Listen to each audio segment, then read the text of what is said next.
유명한 강철왕 카네기라고 하는 사람을 아시죠? 그는 한 시대를 매우 부유하게 살았습니다만 그 평생 카네기는 사실 자기 사무실에 그림 한 점을 걸어놓고 늘 그 그림을 바라보며 자신의 마음을 다져갔다고 합니다. 이 강철왕 카네기는 사실 젊은 시절에 가난한 세일즈맨이었습니다. 그래서 이 집 저 집을 다니면서 물건을 파는 세일즈맨이었는데, 우리도 왜 한때 이 집 저 집 다니면서 물건을 팔던 때가 있었죠. 지금은 다 사라졌습니다만. 카네기가 이제 이 집 저 집 물건을 팔면서 때로는 어느 집에 들어가면 환대해주고 물건을 잘 팔기도 하고, 또 때로는 어느 집에 들어가서 전혀 팔지도 못하고 냉대를 받기도 하고. 근데 어느 날 한 노인집을 방문했는데 그 노인댁 거실에 걸려있는 한 점의 그림이 카네기의 마음을 감동시켰습니다. 그 그림을 보니까 자기 처지와 너무 비슷한 거예요. 그 그림은 다른 게 아니고 썰물 때 물이 다 빠져나간 이후에 모래톱 위에 덩그러니 걸쳐있는 배 한 척이었습니다. 이 노는 모래 위에 내팽개쳐 져 있고, 또 배는 무척이나 낡아 보이고, 또 폐선 같아 보이는 그 배. 근데 중요한 것은 그 배의 그림 밑에 쓰여져 있는 문구 하나 때문에 감동을 먹은 거예요. 그 문구를 우리말로 번역하면 반드시 밀물의 때가 온다라고 하는 그 문구였어요. 혹시 지금 이제 썰물로 인해서 배가 모래 위에 있지만은, 그런데 반드시 밀물의 때가 온다. 여러분 한번 따라해 보실까요? 반드시 밀물의 때가 온다. 그러니까 밀물의 때가 오면 그 배는 바다를 향해서 나아갈 수 있는 것이죠.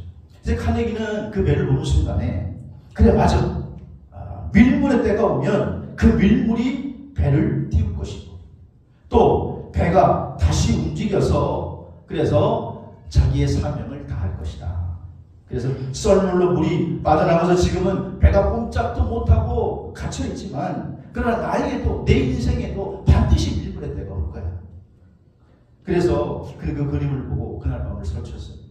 너무 감동이 돼요. 그리고 집에 돌아갔다가 다음날 다시 노인댁을 방문해서 인사를 드리고 아주 정중하게 그리고 간곡하게 부탁을 드렸다고 합니다.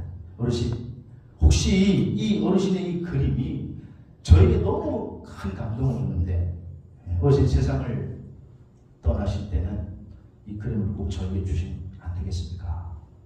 그러자 이 노인이 그 사정을 들어보고 카네기의 너무 간절한 그리고 간곡한 부탁에 지금 그 그림을 가져가게, 그래가지고 그림을 줬다는 거예요. 카네기는 그 그림을 자기 사무실에 제일 잘 보이는 곳에 걸어놓고, 자기가 성공하기까지, 강철왕 카네기가 되기까지 왜 어려운 일이 없었겠어요? 일개 세일즈맨이었습니다. 그런데 그가 인생의 고비고비 힘든 순간이 올 때마다 그는 그의 가슴 속에 계속 그 글귀를 대내있는 겁니다. 반드시 밀물의 때는 온다. 반드시 밀물의 때는 온다. 그리고 그의 마음을 보듬었다는 것입니다. 오늘 본문에 보면 마치 밀물의 때를 기다리는 카네기처럼 지금 이 땅에 구세주로 오신 예수님을 기다리는 사람들의 이야기를 기록하고 있습니다.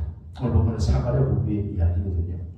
제사장 사가랴에 대한 내용입니다. 그래서 오늘 대강절을 맞아서 오늘 우리는 성탄절을 기다리면서 사가랴 부부의 신앙이라는 제목으로 하나님의 말씀을 생각해 보려고 하는데, 사가랴 부부의 신앙 첫 번째는 주의 모든 계명과 규례대로 흠이 없이 행하였더라. 오늘 6절 말씀해 보시면, 이 두 사람이 하나님 앞에 의인이니 주의 모든 계명과 규례대로 흠이 없이 행하였더라, 그렇게 말씀하고 있습니다. 자, 신앙생활 하면서 여러분, 내 신앙을 하나님이 인정해 주면 그보다 더 좋은 게 어디 있겠어요? 보통 우리는 누구에게 인정받으려고 합니까? 사람에게 인정받으려고 그러죠. 보이지 않는 하나님에게는 별 관심이 없고 보이는 사람에게만 인정받으면 된다고 생각하죠. 그러나 사실은 천만인이 인정해도 최고의 심판자이신 하나님이 나는 모른다 그러면 아무런 의미가 없는 거예요. 하지만 여러분 시련과 역경 속에 있다 할지라도 마지막 주님 앞에 섰을 때에 하나님이 그분을 인정해 주시면 진정한 승리자인 줄로 믿으시기를 바랍니다. 그래서 오늘 본문 6절에 보니까 이 두 사람이 하나님 앞에 의인이다. 여러분 이 두 사람은 바로 사가랴와 그의 부인 엘리사벳을 가리킵니다. 근데 이 두 사람이 하나님 앞에 의인이라는 거예요. 하나님이 의인이다. 이렇게 칭호를 의인이라는 칭호를 받게 되는데 그러면 사가랴와 그의 부인 엘리사벳이 하나님의 의인이라고 하는 칭호를 받게 된 이유가 뭐냐? 그 뒷구절에 보면 나와요. 주의 모든 계명과 규례대로 흠이 없이 행하였더라. 여러분 우리가 신앙생활을 할 때에 우리의 신앙생활의 표준과 기준은 내 생각이 아니에요. 내 경험이 아니에요. 내 지식이 아니에요. 신앙생활의 표준과 기준은 하나님의 말씀인 줄로 믿습니다.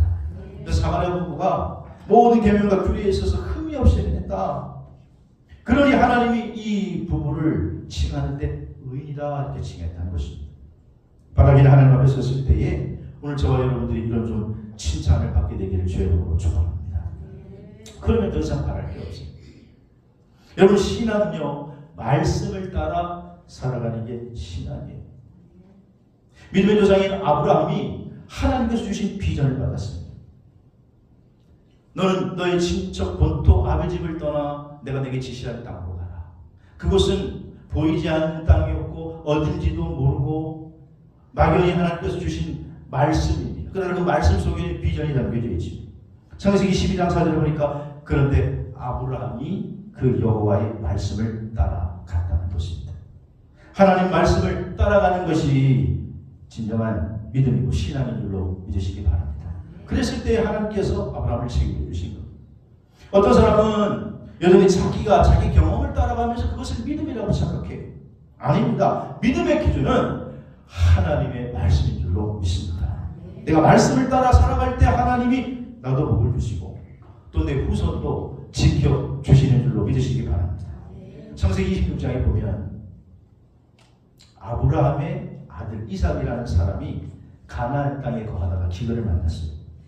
지금 같으면 뭐 기근을 만나면 서로 있는 것으로 물물 교환을 하든지 무역을 하면 될 텐데 그때는 그게 안 되니까 살기가 어려우니까 이삭이 자기 가족을 데리고 그 비옥한 삼각주 문명이 있는 나일강 문명, 그러니까 나일강 쪽으로 가는 거예요. 애굽으로 내려가는 거예요. 나일강은 여전해서는 기근이 없지 않습니까?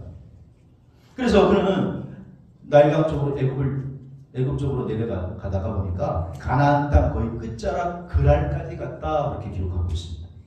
이제 날이 새면 이삭은 가나안 땅의 경계를 넘어서 애굽 땅으로 나일강 문명으로 넘어가는 거예요. 근데 그 밤에 하나님께서 나타나시더니 이삭아 더 이상 내려가지 말고 가나안 땅을 벗어나지 말라 그렇게 말씀하십니다. 그래서 너 여기 있으면 내가 너와 함께 있고 너를 지키고 복을 주고 이 땅을 너와 내 후손에게 영원히 주리라. 그래서 창세기 26장 5절에 토를 달기를 이렇게 내가 너에게 지금 하려고 하는 것은 내 아버지 아브라함이 내 말을 순종하고 내 명령과 계명과 율례와 법도를 어떻게 지켰음이라 하십니다.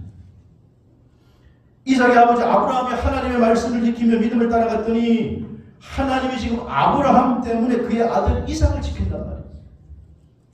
바라기 여러분 믿음 생활 때문에 여러분 자녀들에게 하늘문이 열리기를 주의 이름으로 축복합니다. 여러분이 믿음 생활 때문에 하나님이 여러분의 자녀들을 기억할 수 있게 되기를 바랍니다. 지금 보면 이삭은요 철이 없어서 그냥 눈에 보이는 환경이 그러니까 애굽으로 내려가는 거예요. 눈에 보이는 환경이 궁핍하고 어려운 것 같으니까. 근데 하나님께서는 가면 거기 가면 남는다는 거예요. 거기는 복 받는 데가 아니기 때문에 여기서 멈춰야 한다는 거예요. 그리고 토를 달기를 내가 이렇게 네 인생에 개입하고 너에게 복을 주려고 하는 것은 네 아버지 아브라함이 내 규례대로 지켰습니다. 내 법도대로 지켰습니다. 하나님은 결국 그 약속을 지켜서 이삭에게 100배나 되는 축복을 주고 그를 거업으로 만들어 주신 줄로 믿습니다. 사실 성도는 오늘 신앙은요, 아브라함처럼 말씀을 따라가는 줄로 믿으시기를 바랍니다. 오늘 주인공 사가랴처럼 하나님의 모든 말씀과 계명대로 준행했더니 하나님께서 그를 의인이라 이렇게 칭했다는 거예요. 오늘 이제 성탄의 계절이 시작이 되는데 여러분, 공연히 우리가 세상 사람들처럼 마음 들떠 지내지 말고 내가 네 믿음을 다시 한번 점검해보고 오늘 이 땅에 오신 예수 그리스도, 그러나 초림 예수만을 기다리는 것이 아니라 우리는 이제 심판주로 이 땅에 다시 오실 재림 예수를 기다리면서 하나님 말씀에 대한 결단이 저와 여러분들에게 있어야 될 줄로 믿습니다. 바울은 데살로니가 교회 편지하면서 데살로니가 전서 5장 23절에 평강의 하나님이 친히 너희를 온전히 거룩하게 하시고 또 너희의 온 영과 혼과 몸이 우리 주 예수 그리스도께서 강림하실 때에, 주가 주님 재림하실 때에 흠 없게 보존되게 되기를 원하노라, 그렇게 말씀하십니다. 주님이 심판주로 재림하실 때 사가랴 부부처럼 순종하는 신앙으로 살아가다가 흠 없는 모습으로 주님 만나시게 되기를 축원합니다. 마태복음 21장에 보면 예수님께서 재미있는 비유를 하세요. 두 아들을 얘기하면서 두 아들을 비유하는데 어떤 사람에게 두 아들이 있었다는 거예요. 잘 들어보세요. 두 아들이 있었는데 아버지가 야, 오늘 포도원에 가서 일 좀 해라, 그렇게 말씀을 하셨어요. 그랬더니 첫째 아들이 예 알겠습니다 그러고는 첫째 아들이 결국은 안 갔어요. 그리고 둘째 아들은 아이 싫어요, 그렇게 얘기하고는 나중에 후회해서 뉘우치고 갔다는 거예요. 근데 마태복음 21장 31절에 보면 주님께서 이렇게 질문해놓고 또 되물으세요. 그 둘 중에 누가 아버지의 뜻대로 하였느냐? 누가 아버지의 뜻대로 했습니까? 네, 둘째가 했지요. 그러면서 그 뒤에 말씀에 마태복음 21장 31절에 보면 내가 진실로 너희에게 이르노니 세리와 창녀들이 너희보다 먼저 하나님 나라에 들어가리라. 매우 충격적인 말씀을 하세요. 네? 세리와 창녀들이, 물론 이건 회개한 사람을 말합니다. 회개한 세리와 창녀들이, 늦게 믿은 이들이 먼저 하나님 나라에 들어가겠다라는 거예요. 먼저 믿어서 중요한 게 아니고 일찍 들어가는 것도 아니고 늦게 믿어도 아버지 뜻대로 회개하고 뉘우치고 돌아온 사람을 하나님 먼저 들어가겠다, 그렇게 말씀하십니다. 왜냐? 하나님 말씀대로 했기 때문에. 사랑하시는 여러분, 믿음은 하나님 말씀대로 따라가는 것인 줄로 믿으시기 바랍니다. 역대하 15장 15절에도 그래서 모세는 여호와의 말씀을 따라갔고, 시편 17편 4절에서 5절에도 보면 다윗이 나는 주의 입술의 말씀을 따라 내 인생의 걸음을 가겠다라고 말하고 있죠. 여러분과 저도 주의 말씀을 따라서 여기까지 왔고 앞으로 말씀을 따라 가시기를 주의 이름으로 축원합니다. 그것이 우리의 신앙생활이라는 거예요. 오늘 사가랴 부부 신앙은 첫 번째는 뭐냐면 하나님 말씀에 아멘 순종해서 하나님의 의인이 됐다, 이렇게 인정받는 그런 믿음의 사람이, 믿음의 주인공이 되시기를 주의 이름으로 축원합니다. 사가랴 부부 신앙의 두 번째는요, 그냥 하나님 앞에서 제사장의 직분을 행했다. 오늘 8절 말씀을 보니까 마침 사가랴가 그 반열의 차례대로 하나님 앞에서 제사장의 직분을 행했어요. 당시에 제사장만, 이 사가랴가 제사장이 사가랴만 있는 게 아니에요. 그러니까 제사장이 많이 있겠죠.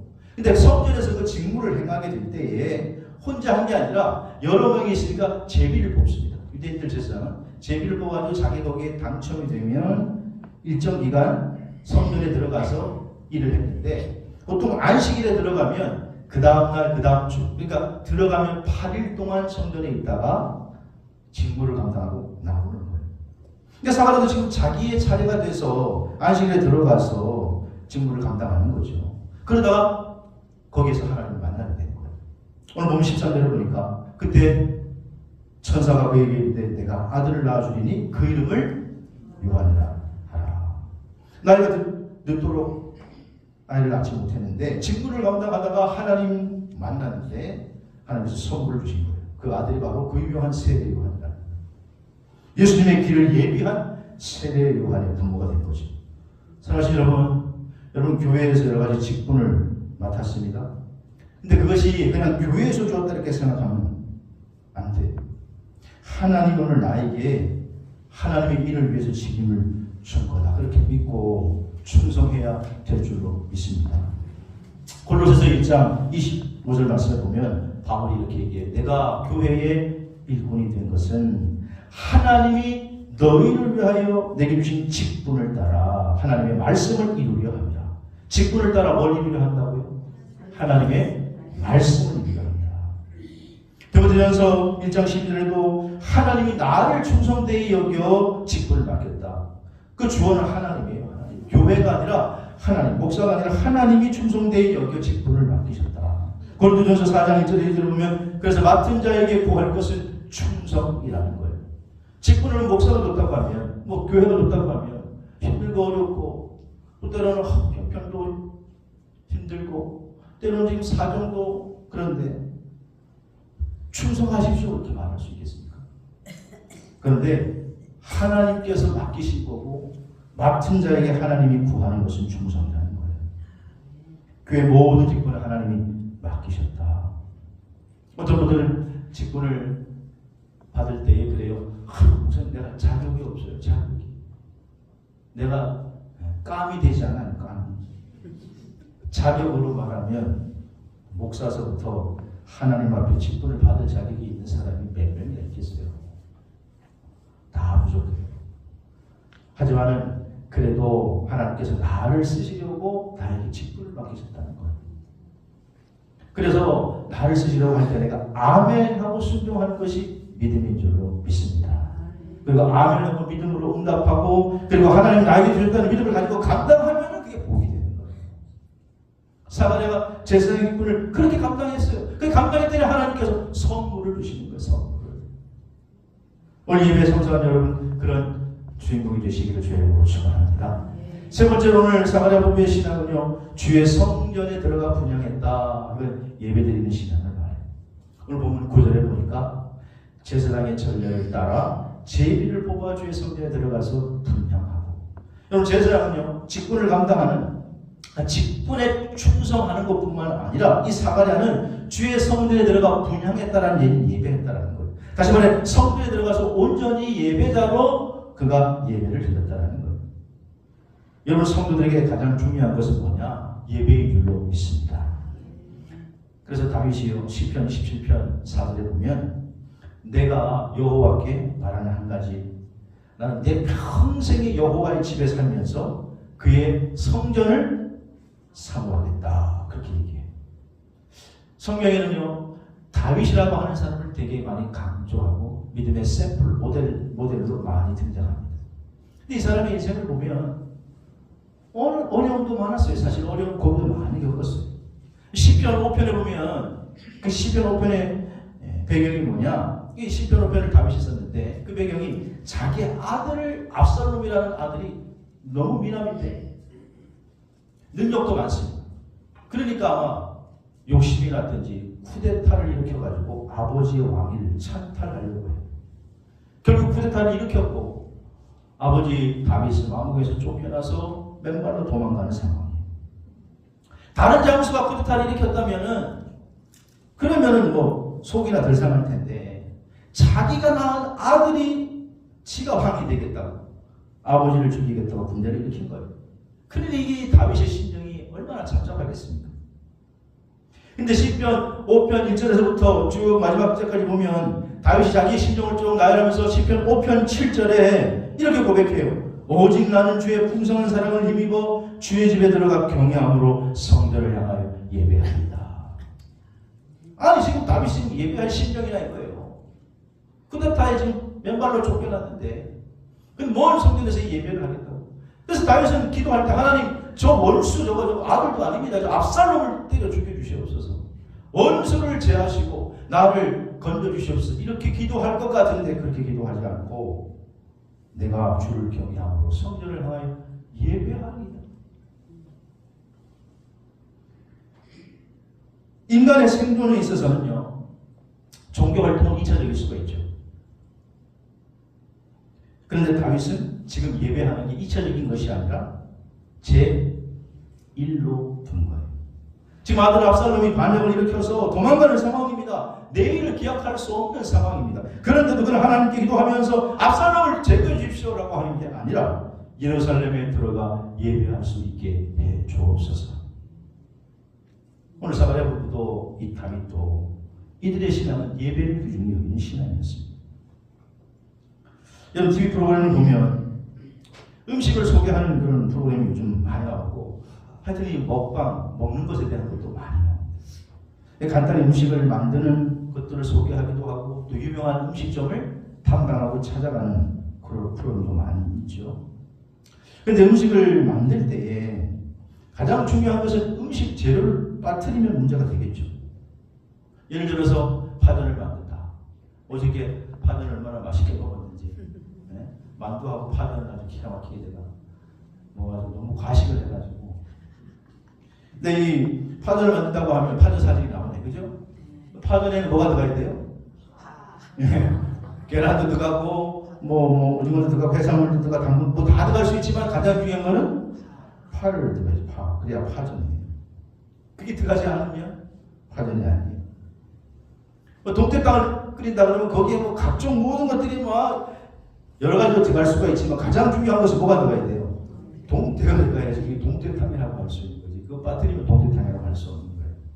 우리 그리스도인들에게 마찬가지예요. 우리 그리스도인들에게 예배가 받을까? 지하원에 나가서 봉사 많이 하고 지방 활동 많이 하고 여러 가지 많이 하는 것 같아도 그리스도인이 생명체로 귀중히 여기는 예배가 빠지면 아무것도 아니에요. 하나의 끝자락에 있습니다. 12월 첫째 주인데 정신없이 달려오다 보니 2024년은 정말 어떻게 지나간지 벌써 12월 달을 맞이했습니다. 우리 간사님이 얘기한 것처럼 교회력으로 이제는 사실은 12월 달에 우리는 2025년의 삶을 시작하는 거예요. 우리 이 땅에 메시아로 오신 예수 그리스도를 맞이하고 찬양하는 그런 주일입니다. 오늘 이쯤에서 사가랴 부부의 신앙을 거울로 한번 점검해 보시면 사가랴 부부는 하나님 앞에 의인이다 인정받았어요. 왜 의인이냐? 주의 계명과 율례대로 흠없이 행했더라. 말씀에 순종하는 신앙. 여러분 하나님 말씀이 우리의 신앙의 표준이고 기준인 줄로 믿으시기 바랍니다. 두 번째로 사가랴는요 자기가 맡은 직분을 충실히 감당했어요.